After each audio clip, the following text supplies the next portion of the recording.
I went from being a completely independent person to a person that can't even put on his own socks and shoes. I was having shooting nerve pains through my body. They sent me home with active brain lesions with no treatment. I now have 12 areas of brain lesions. I'm partially blind in my left eye and legally blind in my right eye. I have AFib, heart damage, chronic fatigue syndrome, dysautonomia. I have what's called process integration disorder. It will make my body go into shock. I'm sitting in a power wheelchair because my legs don't work anymore. If you want to know what it is to be vaccine injured, go read about how the lepers were treated in Roman time. That's what we are. We're the lepers of modern day society, and nobody wants to touch us.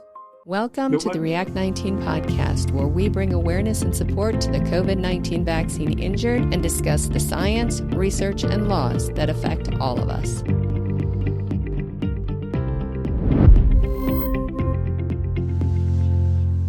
Hi, everyone. Thanks for joining us once again today. I'm Ann Forty, the host of the React 19 podcast, and today my guest is Chris Pigott. Chris was once a thriving, extremely active husband, teacher, and community leader, up at 4 a.m., training hard, then off to teach robotics and millwrighting at an inner-city school, and pouring his life into STEM education and service. But after receiving the COVID-19 vaccine, everything changed. He is now disabled, suffering from vaccine-induced acute disseminating encephalitis, which is an injury, a severe neurological injury that stole the life that he once lived. Chris is here to share his story with us and how he is helping others through React 19 spiritual support groups. Chris, thanks so much for taking the time to be here today. Well, thank you, Ann. It is an honor and privilege to be here and a blessing. My goodness. You were one busy, fit, healthy man before your injury took over. And as always, that's just where I'd like to begin, is let's start at the beginning of this story. What life was like before the vaccine injury, and then we'll walk through the injury and all the things you're doing now. So let's start at the very beginning. Great. Well, I'll start with giving people a background of how my childhood was. I grew up in rural South Mississippi, and I grew up on a farm, so I was extremely busy, and we worked all the time. And my dad loved to hunt and fish and was a wonderful outdoorsman. My mother was a phenomenal Christian woman that stayed in church and usually had me in church and was usually getting on to us about something we weren't supposed to do. So I grew up a wonderful childhood. My dad and I, actually, as a side-time job, my mom and dad were teachers.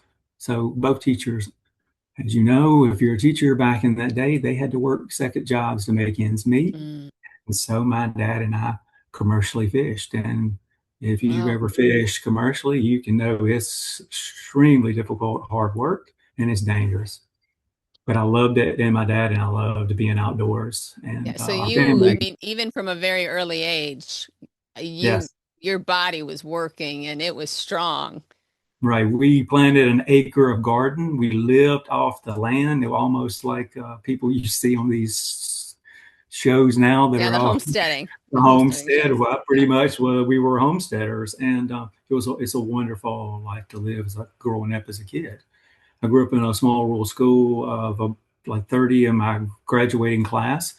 But out of that 30, we have 3 or 4 chemical engineers, myself included. So very high-level school, and public school back then was different where I grew up. And we were a very, very tight-knit family and very athletic. My football team won the state championship back in 88, and my football team went twice to the state championship. We lost once. And then I actually played a little bit of JUCO ball. A little bit of what? JUCO, junior college baseball. Oh, okay. And that was a new sport. Was not that good, but I thought I was. Okay. Oh, what about that? As you do But at that needless age. to say, our day, my wife and I, after I retired as a chemical engineer, I came to Bogalusa High School to teach. And I started teaching robotics, and then then I added other things. Of course, they give you other things. And well, so I was teaching three different lessons, one of those being chemistry, and the other one being millwrighting. And so all the classes that I taught were very hands-on. You had to be really close with the kids, and it was all primarily in a laboratory setting. So it's a little bit different than normal classroom when Right. you teach those kinds of things. And it's a wonderful job. Um, so we would get up at 4 a.m. in the morning. We would go work out. We would get back, eat breakfast, go work, get back off, go change clothes, go back to the gym for another hour of workout. We were being trained by a professional bodybuilder at the time Wow. because I was getting ready. I wanted to run a marathon before I turned 55. That was one of my bucket lists that I wanted to do. And so my wife was like, "Hey, I'm all on board." Lisa's like, "Hey, I'm in with it. I love to work out. I hate to run, but I'll watch you." Right?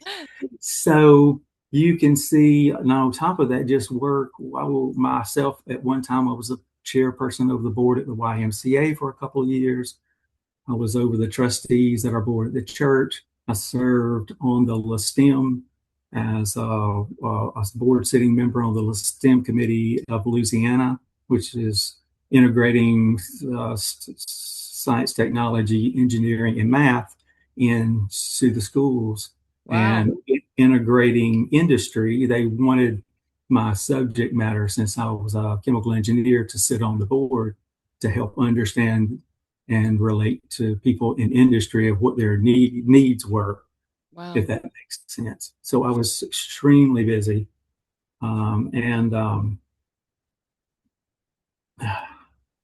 and um, and on top of, I kind of lost track of thought. I'm sorry, No, it that's fine. happens. My injury, I Right. lose my train of thought. This is your reality now. Mhm. And And then on top of that, one of our biggest things we worked that I love the most was the Bogalusa mission. I have to give them a shout out. They've been a huge help for me, and they support React 19 and their mission too. So it's a thank wonderful you. mission for homeless people and for people that are drug addicts. So they do a lot of good work up there. Wow. Anyway, I Okay. got to give them a shout out. Yes, absolutely. Um, Well, what prompted you to get the vaccine? Well, where was your head at there? Like, okay, here we are. And what was your thought about the vaccine going in? Did you have any concerns, or you were just like, oh, I just think this must be safe and effective, and I'm going to do it? Not quite like that. I didn't. So, of course, so I'm a teacher. We're doing our stuff. The lockdowns come, COVID comes. As a matter of fact, I'm at a conference in San Antonio when we first heard about it. That was back in Thanksgiving before COVID even really broke out to be COVID. Okay. And so it was in the stuff. And all of a sudden we get back to school, and I get back and there's a panic at school of, oh, we got to do this. We have to do this. The emails start coming out. We have to wear a mask. You have to do this. We have to 6 feet. It was the craziness going on. Yeah. And so all of a sudden, the first email was, you have to wear a mask. You don't have to get shots. The next set of emails were, you don't have to get shots, but if you don't want to wear a mask, then if you get the shot, then you don't have to wear the mask. Coercion is coercion. Yeah. Yeah. Way.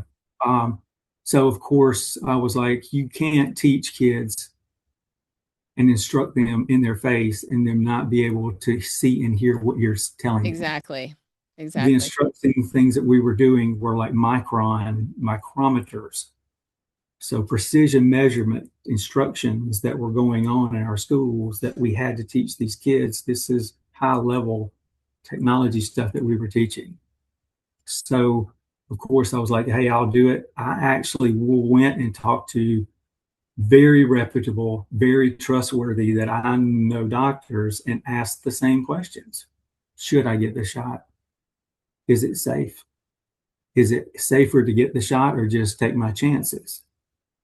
I have a daughter that's kind of that has some few issues, and should she has asthma? Should she take the shot? All the answer that came back was, it's better to take the shot than to get COVID. That was the answer. So we did that. We took the first two. My wife on the second one had a little fever with it and nothing super abnormal. So as it got through, then we had to go and take care of her mother who was in a nursing home. And you had to be fully vaccinated to get in. So And that we're so that full meant a dementia booster. So she's full blown dementia, and we're not going to leave our family like that. That is awful. I totally That's really, understand. Totally yeah. understand. So we took a chance and rolled the dice because I knew that something was wrong. As an engineer, I knew that something had to be not quite right when they talked about the mask. And I knew I've been in engineering in chemical plants long enough to know that a tiny paper mask will not save you if you from a deadly virus. Right. That was Washington the first, and the wishy-washy back and forth. Yeah. But we did what we had to do to take care of family. So on the 30th of December 2021, Lisa and I both sat right beside each other, bump, bump. That night, that afternoon, I went back to work. Lisa went and got a spray tan. We were going to go a New Year's Eve Mardi Gras ball in Louisiana. The normal stuff that you do in Louisiana. Yeah. And so she went and got a spray tan. And that night I woke up and she is shaking and severe chills and running 104 temperature. She's so sick that she will not let me take her to the emergency room. She's like, just leave me alone. Just, I don't know what. And she's profusely sweating. I've never seen anybody sweat or be like that before. And even in the military, I went in, seen people go into heat strokes and sweat and do crazy stuff, but that was wild, to say the least. And it was very scary. She was bedridden for about 3 or 4 days. So my wife and I both were injured, not just me. Same lot number, by the way. So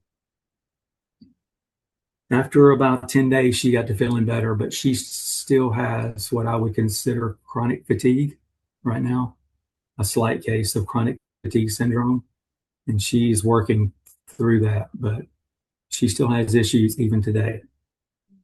I'm sorry. Then about 2 weeks, right when she started feeling better, I started running fever. 101 point. I actually took a picture of it. I was like, what's going on? I was like, oh, something's wrong. I went to the doctor. They gave me a COVID test, the flu test, all the tests, clean, pot, nothing. I stayed sick like this, like I had the flu type symptoms for almost 2 weeks. And then one day I was giving a lecture in class and I was talking and my students started laughing at me. And then the right side of my face started going numb. And I instantly, in my brain, I went, oh, crap, I'm having a stroke. I have the symptoms of a stroke. So I was unable to call or help. So my students helped me, and I had to sit down. I got to where I couldn't walk. I almost collapsed. Wow. And so I have the text even today where I text Lisa. I was like, 911 stroke. 911, no joke. Long story short, they thought I had a stroke. They didn't see anything, so they sent me to Tulane. and the research center there. And when I came out of my MRI machine, they said, "Hey, good news is you don't have a stroke. The bad news is you have demyelinization in your central nervous system." Oh, Yeah, I didn't know what. I'm yeah. a chemical engineer, not a biologist, and I was not very good in biology. I am now. So I'm explain to not. the audience what exactly that means. Good question.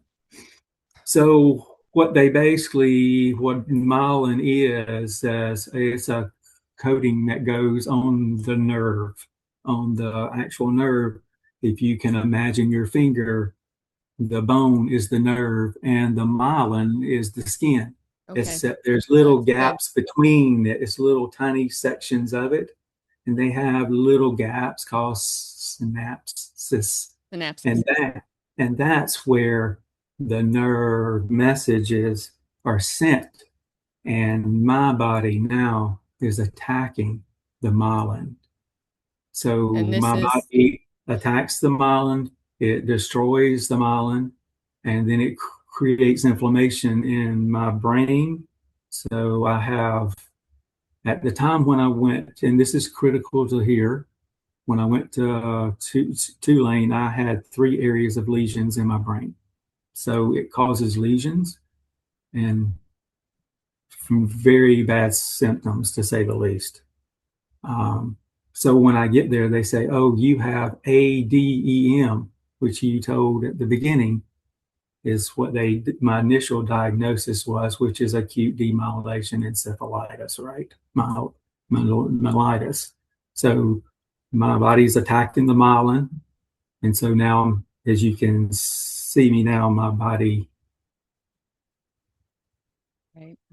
shakes I've and tremors all over, and seen it it goes. all Yeah, over with COVID vaccine injured. It's yes. So not only terrifying and was tragic. that happening, I was having shooting nerve pains through my body. I was unable to speak. I was having vision issues. I was hallucinating. I was seeing things that weren't there. I was experiencing all this, and the doctors at Tulane told me I had been drinking too much. What? That's my wife is sitting here. This is actual truth. We after I told them, they asked what I'd been doing. I said, we had been to a couple of Mardi Gras balls, and other than that, the only thing I did different was I took the mRNA booster on this date. My wife got sick for, and had fever from it, and now 10 days later, I'm having these issues. Long story short, after 10 days of being at Tulane and running, I can't even tell, hundreds of tests, like 30 vials of blood, crazy amounts of lumbar punctures. I thought they were going to kill me. No treatment at all. Now, for 10 days, I'm just in a hospital bed, severe nausea, vomiting, confusion, fatigue, fever, numbness, difficulty swallowing, vision loss, muscle weakness, difficulty walking, and seizures all going on with Oh my my body. gosh. But I've been drinking too much. Did any, was there any So, acknowledgement when so you said, "Hey, I had the vaccine"? Was there anyone that said, "Oh no, oh yes, that could be it," or "Oh no, that couldn't be it. It's just you're drinking."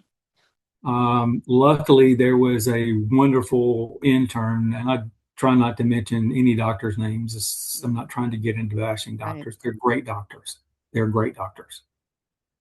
I have one that saved my life. They're great doctors. You were fortunate. Rarely happens. Um, there was a intern that said, "Hey, I looked at this, and I am a neurosurgeon, and you have been poisoned." I Wow. took, I Wow. actually, I've talked to a lot of people, a lot of injured. So that was just a blessing that that intern he was did there. not put that in my medical records, but what he told me was this: you need to go see this person to help you. I don't Right. remember guy's name. He was just an angel in disguise that helped me. God has been with us through this. There's no way that I could have done this myself or my wife or anybody else. Anyway, I have to drink water or I'll get sick. Yep. Long after Tulane, they sent me home with active brain lesions with no treatment. I was completely bedridden at that time, and my wife had to help me around pretty much, like a Bible idiot, pretty much. And so I had encephalitis, is what was happening to me the whole time. Um, I finally found a doctor on the North Shore in Louisiana that would see me, and he was like, "Oh, you have been vaccine injured," and he immediately put me on IVIG and high dose steroids. Oh, wow. So you really got treatment right away. I mean, I think you're the first person that I've ever interviewed that Yes, had that happen. You are the yes, very first person that I've ever interviewed that got treatment like that right away. but it took me 3 months. So Yeah, I well, have still, I mean, there's people who are, there's some it's people that 5 years and they're still not on it. there's still 5 years, right? Yeah. So within that 3 months, I now have 12 areas of brain lesions. I Oh, am partially blind in my left eye and oh legally blind in my right eye. And now I have um, AFib, heart damage, um, um, I have, let's see, chronic fatigue syndrome that I live with. I have uh, uh, dysautonomia that has been triggered by this. I have what's called process integration disorder. Yeah, and so if I have too many inputs or if I'm in a place my. where there's too much light, it will send me into AFib. My body does not know how to process the information correctly. So it just does crazy stuff. It will make my body go into shock sometimes. My body will go cold. The dysautonomia kicks in. It's undescribable what it's like going through it. You completely lose control of your whole entire body. And I'm now, so present day here I am. I'm sitting in a power wheelchair because my legs don't work anymore. It's the reality of what people gaslight you and tell you you're not real and tell you this is not real. Well, it's real and it's really real. But I'm blessed. But really, my normal day is I'm 50 to 60% of my day is bedridden.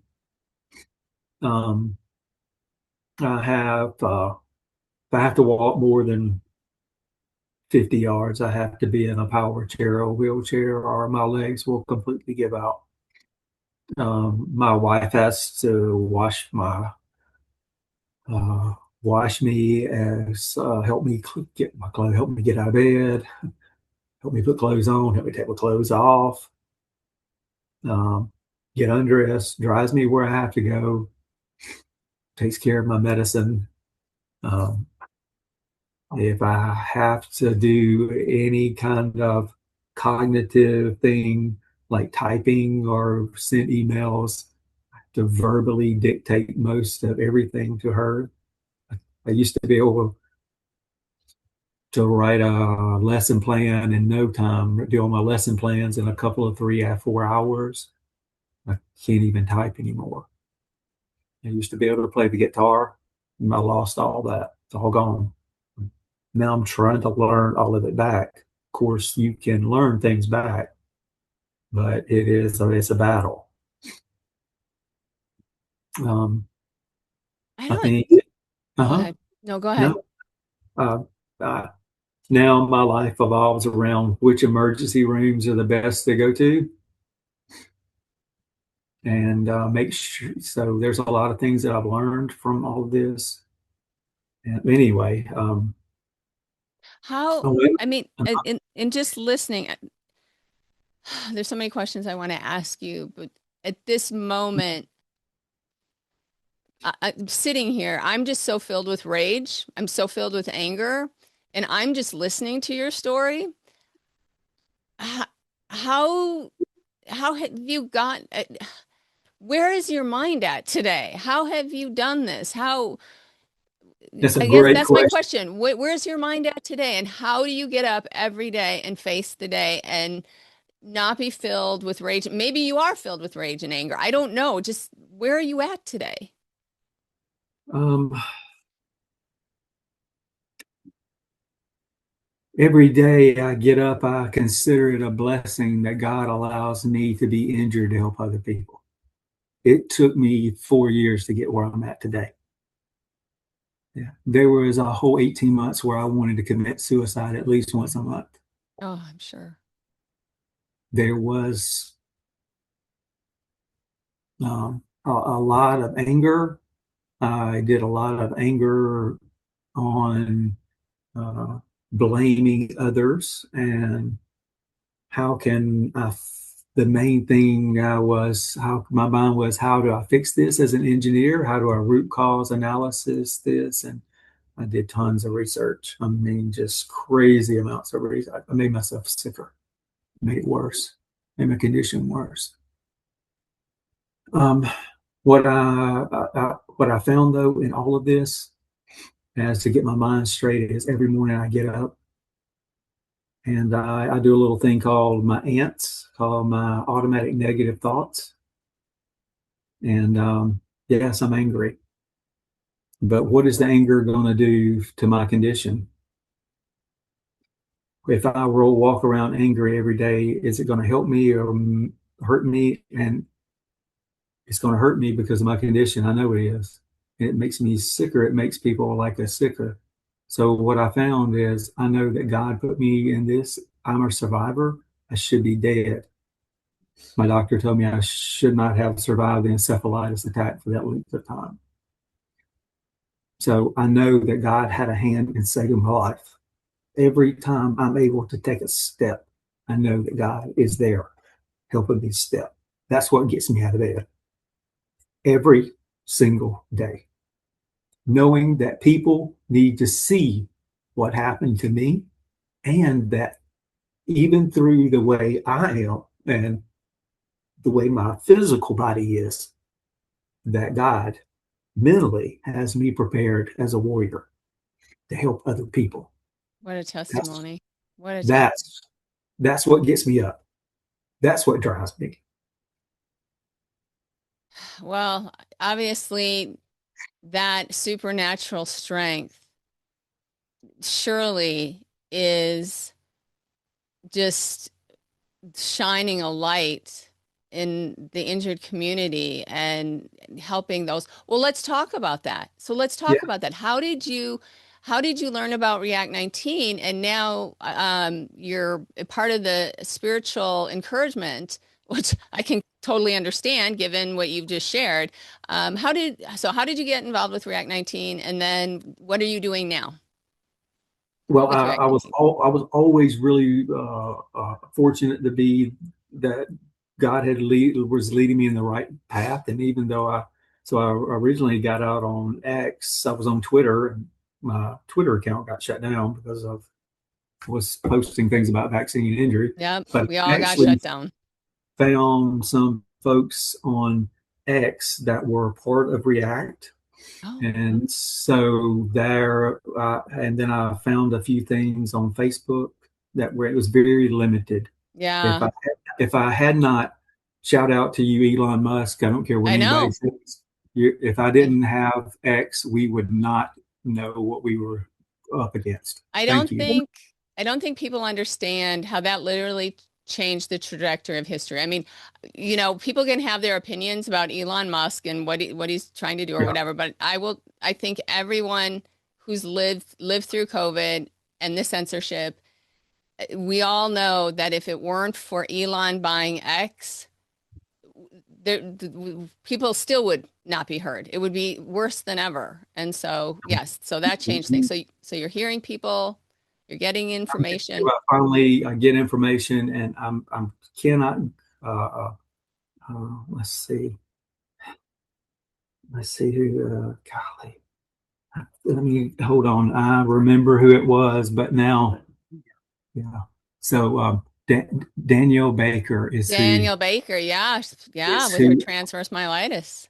who I hooked up with in a podcast group, and she was like, "Oh, we're opposite twins.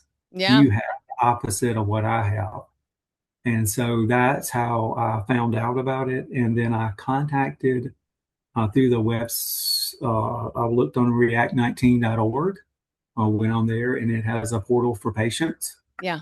and to get more information. So I went in and registered my injury with React and started getting involved in trying to get help to put my information into VAERS. That's where I learned about the VAERS system. Yeah, Um, which most, so as you know, most people don't know what VAERS even is. right. And for anybody who doesn't know, it's the vaccine adverse event reporting system that doctors are supposed to know about, and it's by law they're supposed to record. But I'm assuming your medical people never did. Nope. I've asked multiple doctors, and I either got the blank stare, look at me like you're crazy, Yeah. and I actually had one doctor, and I don't mention names Right. on this, but told me, "Hey, look, if I do that, the medical board will investigate me." And I was like, "You got to be kidding me!" No, he's And not. they He's not. said, "No, no, no," and but by law, for people that if you report that you've been injured by a vaccine to your doctor, they are by law required to enter that data into the VAERS system by law. And And we you just have 3 years, by the way. If they don't do that, you only have 3 years in the state of Louisiana to actually bring a lawsuit against them. I believe that's correct because I looked into it at one time. I was in that mindset of I'm going to get revenge. right. I'm going to punish people for what they did to me, right? Understandably. And that was getting me in a bad place. Mm. For the people out there that are angry, absolutely, I'm angry every day. I have their anger in me. I just don't let it drive me. I utilize that to give me strength, knowing that the battle's already won in Jesus Christ, first of all, and that gives me strength every day to get up and go drive on, right? And that's how that's how what helped get me past the anger and the Incredible. loss, the fear. I mean, there's so much for people like myself. I went from being a completely independent person to a person that can't even put on his own socks and shoes. Think about that. I used to climb trees and deer hunt like a tree climber, 20 feet in the air. Now I can't tie my shoes. Some days I can't tie them. Some days I can barely do it. It's it's awful what we have to go through. It's just not me. There's thousands of us like me. And the crazy part of it is the gaslighting, even from family members, Uh, from the churches. What's the crazy part is we know that we can talk about that for a minute, but go ahead, ask me a question. No, Daniel, that's what I was going to ask is so did your family and your community believe that it was from the vaccine? Did you have the support? I would say in general versus most people in the vaccine injured community, at, at first, I would say the first 6 months, I felt like I was on an island by myself. Even I, I think I know my wife believed me, Lisa believed me, but she didn't understand all of it. And then she was just like, "Oh, this can't be real." And So yes, at first I saw it. I was like, nobody's here. What am I? I stayed on X and Twitter or whatever all the time trying to figure out, right? Driving me nuts. But even today, I have family members. We have family members that will come to me and go, "Hey, when is Chris going to get better?" So now in the present, I don't have AMED. What they've re-diagnosed me with is autoimmune encephalitis, progressive due to the vaccine. That is my actual diagnosis now. Well, So again, it's a sad thing to say that you're actually fortunate that you have a diagnosis versus those who are vaccine injured and are still being saying, oh, no, you just have, it's all in your mind. Um, yeah, and but it's so, not. I have a question. It did you have insurance? I mean, how are all your medical bills? How were you able to get IVIG and all of that? God, I'm just telling you wherever I went and however the doctors, I don't know how the doctors did it. I didn't ask. All I know is it just happened for me. Uh, so I'm at I had private insurance at the time, right? And so the, of course, some of the people I went to would not even see me. So Right. it took a lot of work. And I've been to a lot of doctors. I believe it. I haven't been to one or two doctors. I've been to dozens Yeah. of doctors. And I've had doctors tell me that I'm a murderer, that because I'm telling people that I'm vaccine injured will cause vaccine hesitancy in their office, and screamed at my wife and I and told me that I was a murderer because people in the next pandemic that came out, I would be the one that caused their deaths. Oh my This gosh. is from a doctor in a doctor's office. I've been yelled at. I have been gaslit. My wife and I both have. We have been denied VAERS, access to VAERS. We had to go do it ourselves. I mean, completely shunned. If you want to know what it is to be vaccine injured, go read about how the lepers were treated in Roman times. That's what we are. Unbelievable. We're the lepers of modern day society, and nobody wants to touch us. Nobody wants to talk to me. Nobody wants to help me. I have to fight for everything I get. And I praise God every day that He has allowed His hands and feet to work through other people to help me. I'm so fortunate. I am so I'm one of the blessed. Most people are not even close. I know people that are living in their cars, folks, that don't have homes, that can't get IVIG. Without IVIG, I cannot walk. I am completely bedridden. I cannot speak or talk. And I'm just just so a, people know that's it's very, very expensive. And how many times do you have to do that? Is it like once a month, twice a month? mine. I started it every 3 weeks, and after a year of that, I went to every 4 weeks, and then after a year of that, 2 years of that, no, a year and a half of that, they got me at every 5 weeks now. So Okay. basically, it's a roller coaster ride of my life. Right. So you go and get IVIG, it wears off, your symptoms return, you go get more IVIG. But I've learned a lot of things that help. The IVIG is good. And as a matter of fact, I was talking to Brianne Dressy just this last week, and we're going to try and work on some stuff for people that have to get IVIG and how to get prepared for the IVIG. There's a lot to it. It Yeah, we can can make some probably. people sick.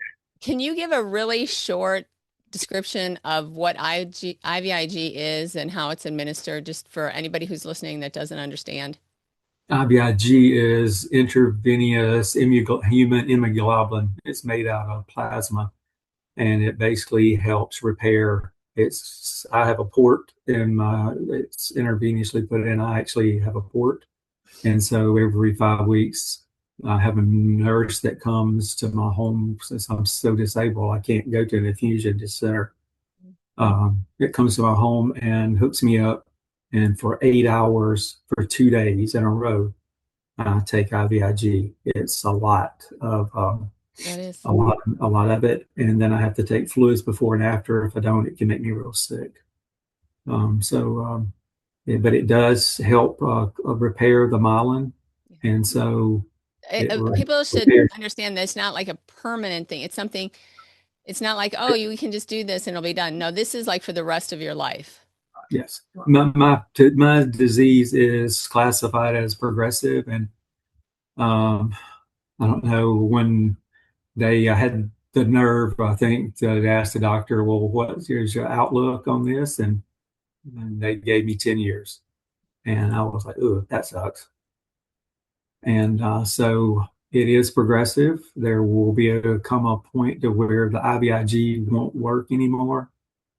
And there we'll try other stuff, hopefully, or maybe by that time we can get some legislation in that will actually help us to get treated and different research to help us. Right now, we're just most doctors are spitballing at best because they just don't know. Maybe we can. What are those codes called anyway? The I can't remember. ICD-10 codes.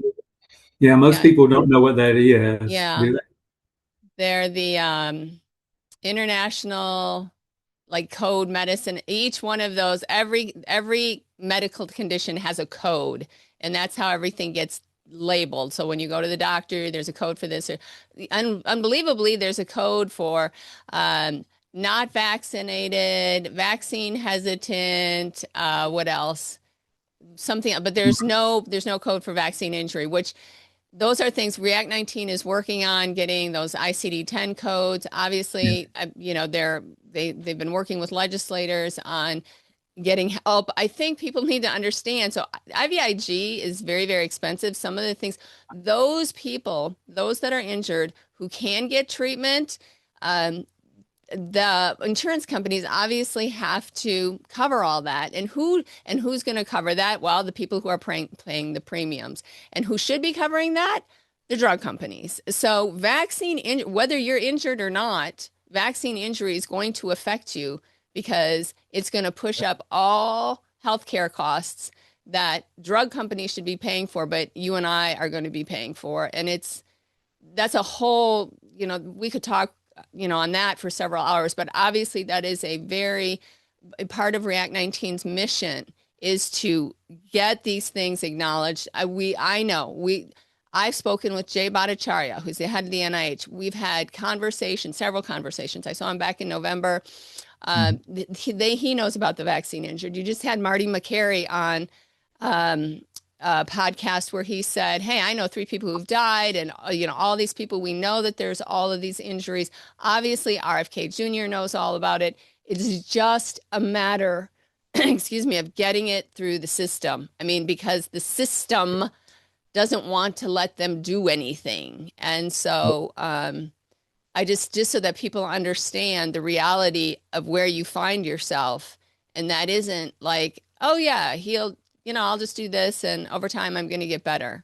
And that is, so My medicine is life critical medicine. My medicine is life critical. Right.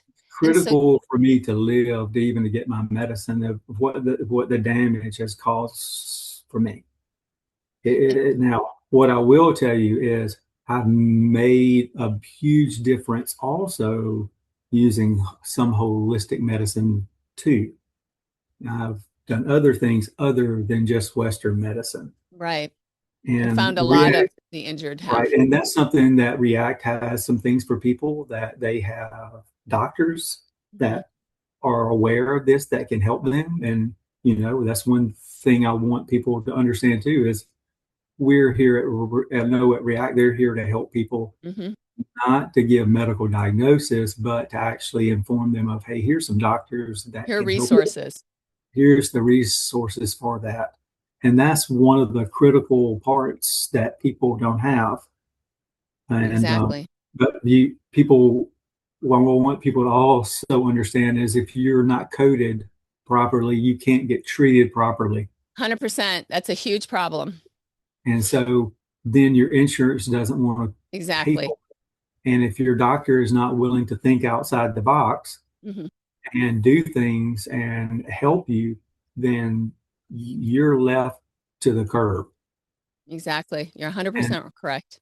and they most people that I meet in the vaccine injured community are being prescribed SSRIs because Yeah, they're told they're being crazy. right. And there we know at least a couple of them, a friend of mine that's injured, she had to deal with that, and it really messed with her injury.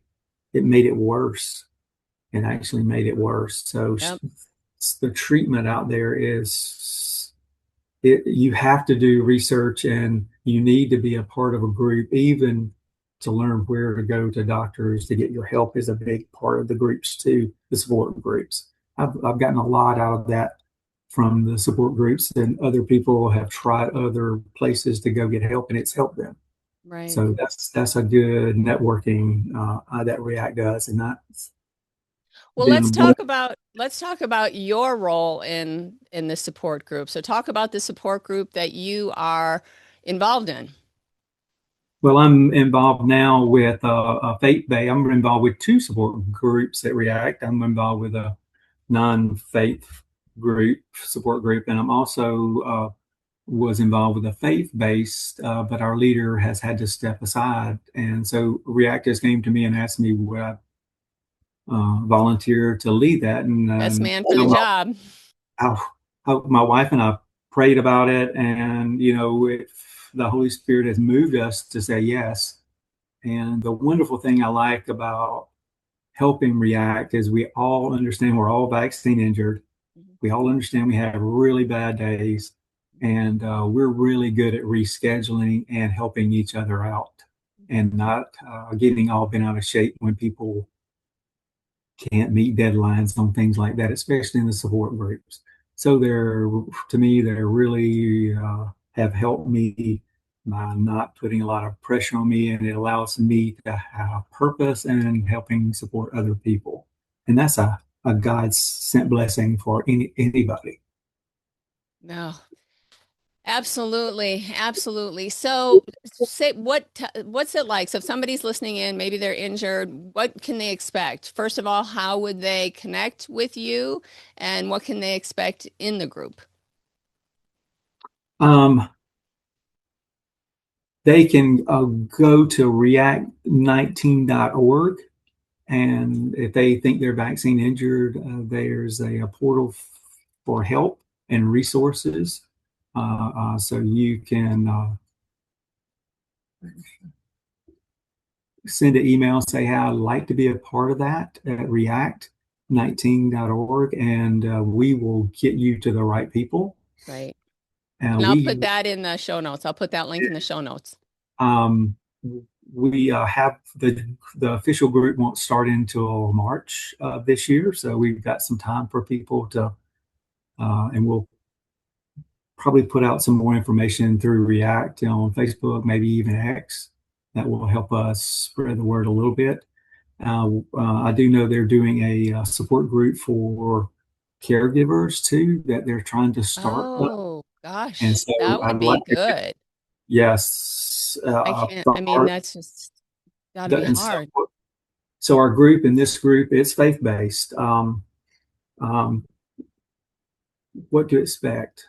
We do light 5 to 10 minutes of um, non-denominational, just Christian worship, Bible study. Then we basically go around if people have needs, prayer needs, issues that are going on with them, and then we talk about how Christ has moved inside of us through this, how Christ maybe isn't moving right now for us. Uh, are we depressed? how do we get past these things that we're having to deal with? Um, my husband's mad at me because I can't do the things I used to do. Normal things of everyday life that you don't think you would have to deal with, people are having to deal with now. I read a statistic a few months ago about people that live with injuries and long-term illness. They result in about 75% of divorce. And I was Yeah, like, oh, this we've it seen tears that. families apart. Yeah. We've definitely seen that. So we're Do you here guys, to help. I'm sorry, go ahead. Oh, no, go ahead. Ask me a question. How, do you guys meet once a week or once Yes. every other week? And for how long? We will meet once a week for 8 to 10 weeks, somewhere in that time frame, 8 to 12 weeks. I usually like a little more 10 to 12 weeks, but I usually do a survey to kind of ask to see where we want to be at. That gives us an opportunity for me to take a break Mhm. and for me to get some rest. And sometimes that just has to happen in Right, between. It's just right. part of it. So, I can't um, imagine how that must feel for the someone who's injured to have that kind of community, to be like, "Ugh, somebody gets me, somebody understands me, I'll somebody's read. somebody's going to encourage me. They're not going to, stir up my anger and just they're going to help me walk through this because I I don't think there's ever been a group in history that's been more abandoned than the vaccine injured. I just don't, there aren't any fun runs going on for the vaccine injured. There's not any doctors out there. And I think the fact that you have stepped in and others have stepped in to just say, that's the basis of React 19. They knew they weren't going to get help from anybody, so they did it themselves. And you guys, here you are. I can hard, hmm, given all that you've gone through, and you're just like, I'm going to go in and I'm going to help. I'm going to keep helping. Just incredible. Thank you. It's incredible to be given the opportunity to do it. Um, but I want to go back and you ask a question, what they're wanting to expect. This is from actual people in the group. Kathy, she said, yes, use my quote. Kathy, quote, I find I wanted to find I have found God again in this group. This group made me want to tap back into God and community. It puts gas in my tank every week. End quote. Kelly, I've been in many groups, and if I talk about God, a lot of times I get pushed out, and they push me out, and they push God out. And this is a safe place so I can practice my faith and become stronger in my walk with Christ. End quote. Rada, quote, it's been a closer walk with Christ. I have a deep, deep trauma that has been sustained to me, and here I feel rest and peace. It's for people that don't have people. I'm blessed. I have a big community that has surrounded me, but there's people in this group that have nobody. They're home alone. They They've lost don't. everything. They've lost family. They've lost their doctors. They don't have caregivers.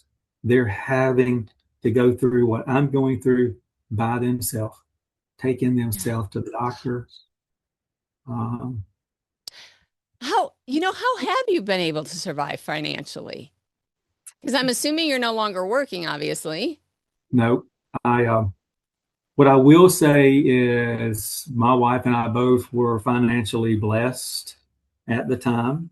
And my wife, what really stinks is my wife retired. And as soon as she retired, I got sick. Oh, We've had zero time to enjoy retirement.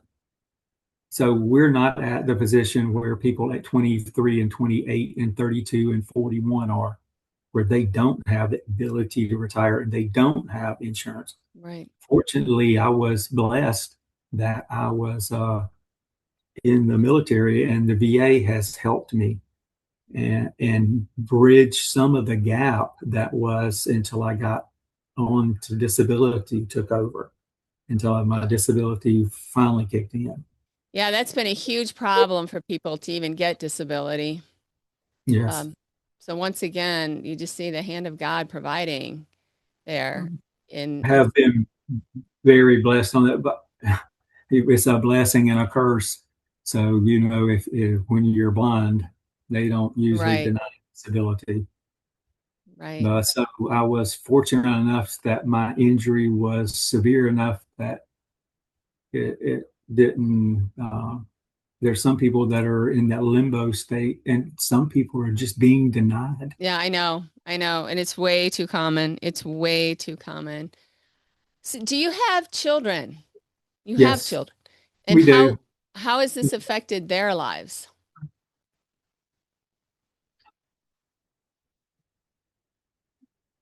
You got to give me a minute.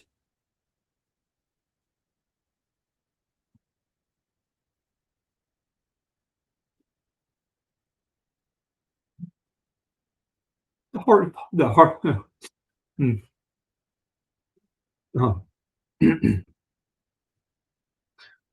The hardest part of this disease is watching your loved ones watch you deteriorate in front of their eyes.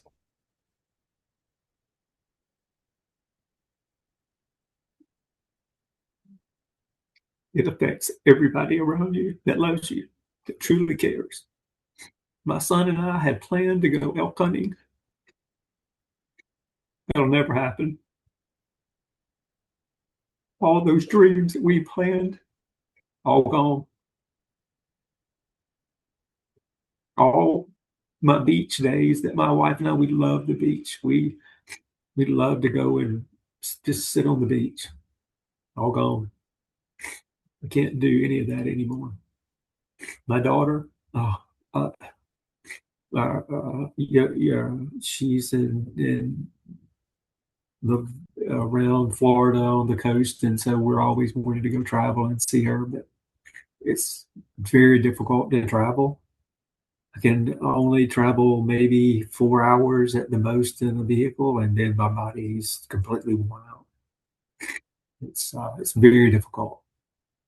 Um, any kind of stressor event, we can't even travel on interstates. It's too much stress for my body to tolerate, even riding on interstates. And so it's very confining. And so all the plans that you thought you had, it's even, I'm very fortunate that I've been able to do some Christmas and Thanksgiving stuff with family, and we're back at a level to where we can travel for 4 hours and not completely devastate my body right now. But if I do too much of it, then it'll take me 6, 8 months to recover back to where I'm at baseline again. So it's like walking on a razor blade. It's very difficult to describe. If I do too much, or if we do too much, then it devastates your body. If I get my heart rate over a certain, if I work out 120 if it goes to 120 for 10 minutes or something like that, the next day I can't get out of bed because it devastates my body. It is brutal the way it treats the body. And so the family has to see the way it treats the body and the suffering that goes on. But there is hope inside of the suffering. There is hope for people that suffer like this. And Christ is that hope. That is the fact. I know some people don't believe, but Yeah, look that's all just pie in the sky, and you're just yeah, I get yeah, and I've said this with Michelle. look, They just don't get the reality of it. the proof is in the pudding. Anybody that's ever met me on X, anybody that's ever met me in person, the proof is in the pudding. Yeah. You couldn't walk this. There's no way you could be the man you are today without it. Absolutely. No, Supernatural right here. Supernatural grace right here. Right here. I'm a walking / rolling miracle. Rolling. You you have to laugh at it. I'm blessed beyond measure even to have to deal with this, because this allows me the Bible verse, when I am weak, he is strong. I live it every day, every day. And I take and relish, enjoy the fact that God lifts me and walks for me. I don't walk, God walks for me. Why should I have to get angry when God has the plan finished, right? He already has finished the plan. Christ rose, it's already over.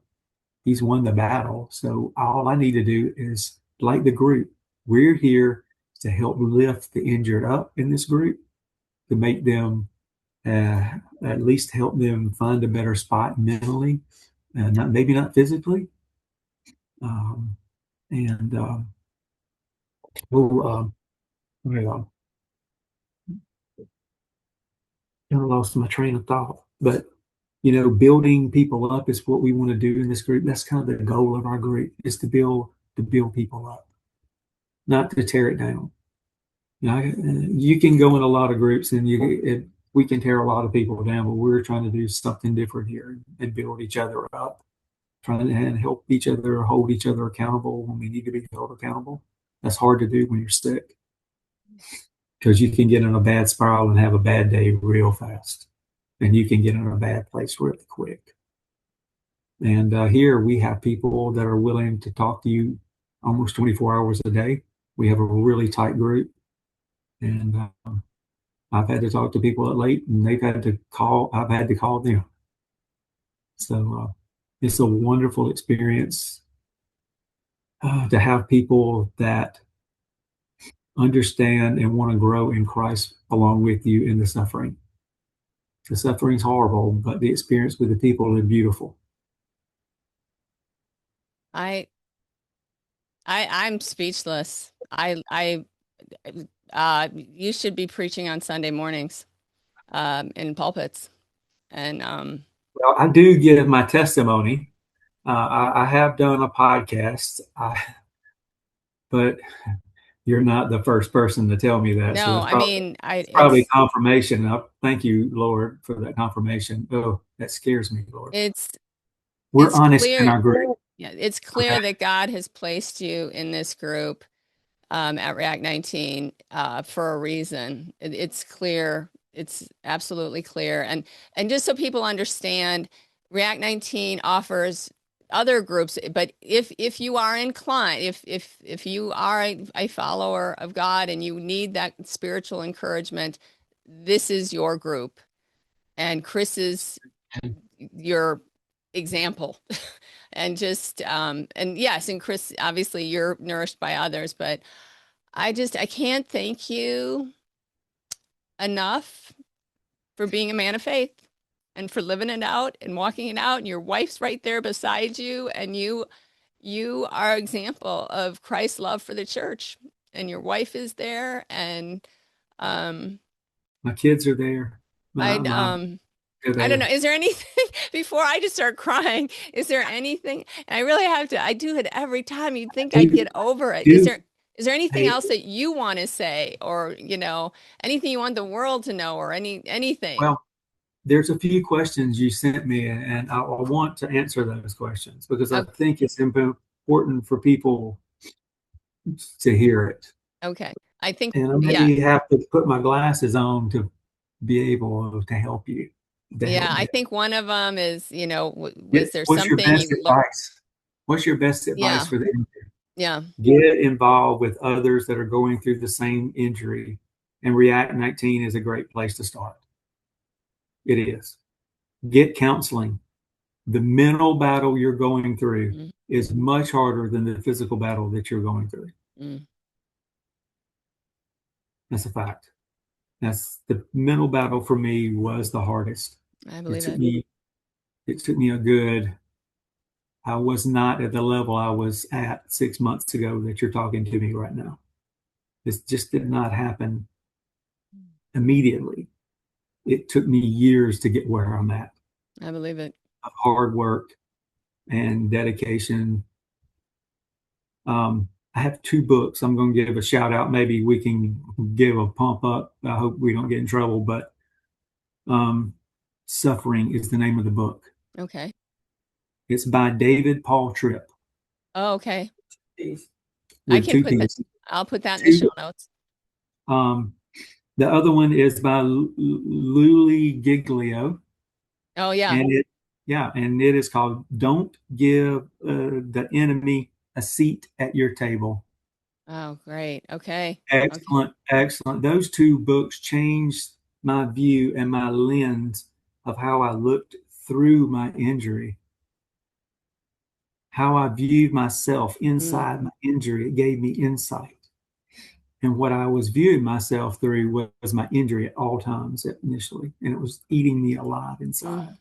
I see that. I can see that with some of the vaccine injured that it's just tearing them These apart. these books helped me. The Suffering book, I cried through every chapter. It took me a long time to read it. It's really good. I would highly recommend it being the first thing you read. At 18 months after I read that book at Paul Tripp, I was thinking to myself before the book, I thought, why me, God? Why me, God? Why me, God? Why this, God? Why me, God? Why this? Why am I doing this? All whys, right? After the book, I went, why not me? That's a big, that's a big step. Why not me? I am I'm capable of doing it. I'm not going to wallow in my misery. I'm not going to allow that to happen. I'm not going to wallow in anger. Um, Best advice for caregivers: get involved with a support group that's going through what you're going through. That's a fact. Yeah. Um, I see my wife. Yeah, we talked about this as she watches my body deteriorate before her eyes. Yeah. It's an awful experience for her. It's traumatic for these people that are out there that see this. They need as much support or more than I get. Mm, She's the one doing the lifting. She's the one having to do all the stuff around the house. She's the one that does everything. mm. She does it all because I can't do it anymore. My body will not allow it. So, um, I think I asked you if there was one thing, that you learned through all of this, like that you were just like, that you were kind of shocked to find out, like, what was your one takeaway from all of this? one takeaway from all of this.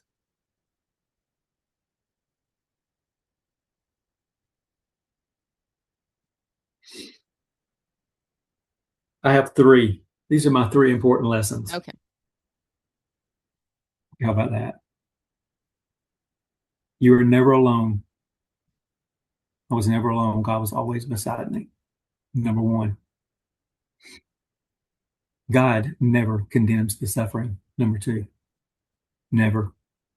As a matter of fact, he uplifts the suffering. And number three, gratitude is the ability to find light in the darkness. Philippians 4:6. That's what I've learned. I've learned that God's always here, no matter how bad it is. God's always here. I have been God transformed my heart even as I was walking with Christ, suffering in a brutal way, in the most awful way, the most devastating way. Suffering, if allowed and done through Christ, can change your heart. It's the most beautiful experience you can imagine, but it's very difficult. It's very hard. And it takes a lot of people lifting you up and praying for you to do it. Community. I mean, God created us for fellowship, and you absolutely, obviously, it's been what's kept you alive. Amen. Absolutely. You did ask one more question at the end, and I hate to, I know we'll do a prayer at the end of this, but I just want for people to know out there the most things that I was shocked by was the medical industry and the lack of understanding from family and friends. And that, but you're not alone.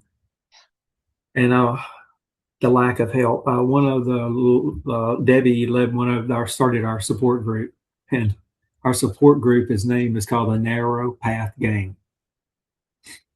It's it's a rap song by Byron Taylor. I don't think that's the name. I forgot the name of it, but it's a rap song. I just happened to hear it, and I thought to myself, we are really, even the injured, we are all in a narrow path. There, we Okay. are have to be very focused on what we're doing to help the community and each other in this fight for not just ourselves, but for others. We're not just Okay. fighting for us.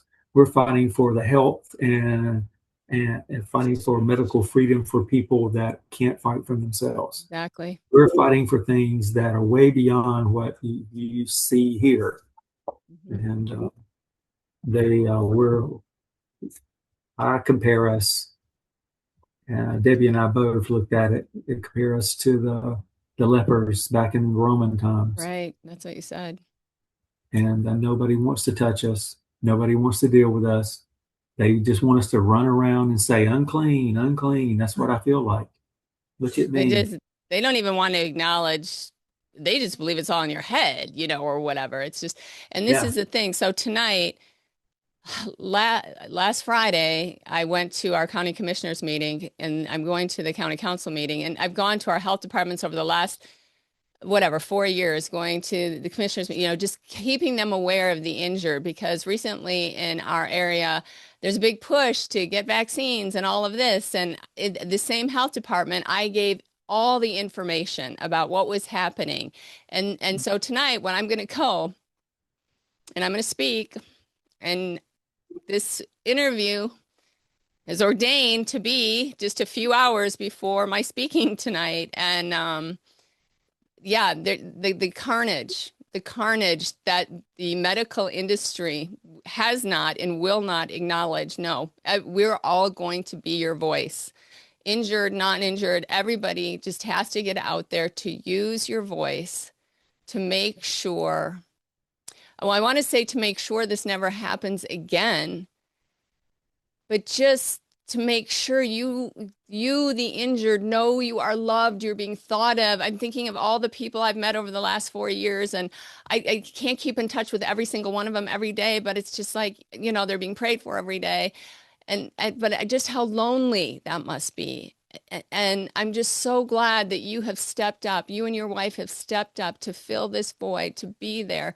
And I do hope everyone will go over, if you're listening and you need that community, I'll put the link in the show notes to get in touch with React 19. There's lots of different resources. And if you think that this is a group that could help you, sign up, get in Chris's group starting in March, you said, Chris? Sometime in March, we'll be meeting next week to determine the schedule for this year, and Okay. we will have information out after the meeting. Okay. Is there any place where people can, I don't know how you feel about people getting in touch with you or just following you? You said you're on X, on Facebook. Are you I, okay? I'm on X. I usually do most of my stuff on X. Okay.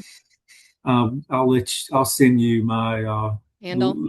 handle on X, and so I and probably not Facebook. I'm not a big Facebooker. I Okay. don't. It's Yeah. probably just I do more of just hey, happy birthday. Yeah. Yeah. I know Well, I do good. X just I'm a has good so much, morning. Yeah, yeah, X just has so much X, information. yeah, and it really is. And I do a little bit on Facebook, so I probably would do both of them. Now that we're getting more of the volunteer and want to Right. absolutely reach out to help other people. Just I need for people to understand as we go through this process that my body only allows me to do certain things, and I call it. It used to, I read one time it was called the spoon theory, but I don't like that. I like the straw theory better. So I describe to people normal people that are not that don't have injuries like this, that don't have to deal with this. they can go do normal stuff, and everything that you do requires a straw. So if I get up and get out of bed, that costs a straw. If I walk over to use the bathroom, straw. If I flush the toilet, straw. Everything costs one straw every time you do something, right? And so everybody has, say, this much straws, and as you sleep, they fill back up. Mm. Some mornings I wake up, I have 4 straws, and that's it.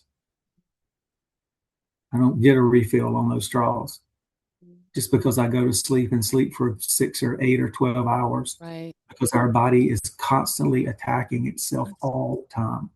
Constantly. So just be aware of the people that are injured in the group, that are trying to help, and be gentle and kind, and have patience with us as it takes me a long time to even get emails out. So I'm a little slow cognitively wise. So just please remember that. I appreciate that.